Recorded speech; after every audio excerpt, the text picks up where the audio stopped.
बिहार में जातीय किलेबंदी को मजबूत करने में जुटे सभी दल। 19% दलित वोट पर सबकी नजर। कांग्रेस के नहले पर बीजेपी का दहला।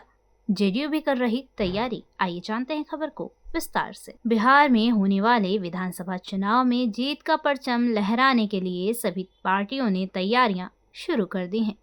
चुनाव में फतेह हासिल करने के लिए सभी दल इस वक्त जातीय किलेबंदी को मजबूत करने में जुटे हैं। इस बार चुनाव की एक खास बात अभी से दिख रही है। हर दल की पसंद दलित वोटर बने हुए हैं।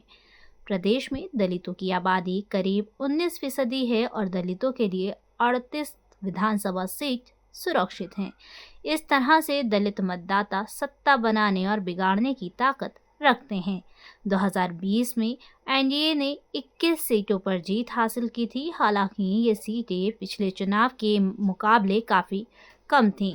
महागठबंधन की झोली में 17 सीटें आई थीं, जबकि जदयू को केवल 8 सीटों से ही संतोष करना पड़ा था।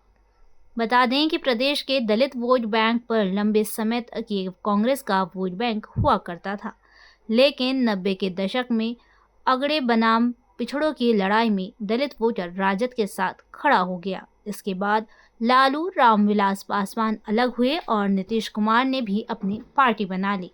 लोजपा आज चिराग पासवान और पशुपति पारस में बढ़ चुकी है। एनडीए में शामिल जीतन राम मांझी भी दलित वोटों के ठेकेदार हैं। बीजेपी और जेडीयू भी खुद को दलितों का हितैषी बताते हैं। पिछले चुनाव में चिराग पासवान के कारण नीतीश कुमार से दलित वोटर छिटक गया था, जिसके कारण उनकी सीटों की संख्या घटकर 43 हो गई थी। वहीं लोकसभा चुनाव में दलितों ने बीजेपी का बॉयकॉट कर दिया था। अब बीजेपी और जेडीयू ने भी ऑपरेशन डी पर काम शुरू कर दिया है। बीजेपी अब विपक्ष के उस चक्रव्यूह को तोड़ने की कोशिश में है जो 2024 के लोकसभा चुनाव में उसके खिलाफ तैयार किया गया था। संविधान और आरक्षण के मुद्दे पर बीजेपी के खिलाफ तैयार किए गए नैरेटिव से दलित वोटर बीजेपी से दूर हो गया था और पार्टी को इसका बड़ा नुकसान भी उठाना पड़ा। कांग्रेस अभी भी बीजेपी पर वही आरोप लगा रही है। कांग्रेस के नैरेटिव के खिलाफ बीजेपी ने अब संविधान निर्माता बाबा साहेब भीमराव अंबेडकर का सहारा लिया है। बाबा साहेब की 134वीं जयंती के अवसर पर भगवा पार्टी देश भर में जय भीम पदयात्रा निकाल रही है। चुनावी राज्य बिहार में इस पदयात्रा पर विशेष जोर रहा। यहाँ मोदी सरकार के मंत्री मनसुख मांडविया ने इसकी जिम्मेदारी संभाली और इस पदयात्रा की अगुवाई की।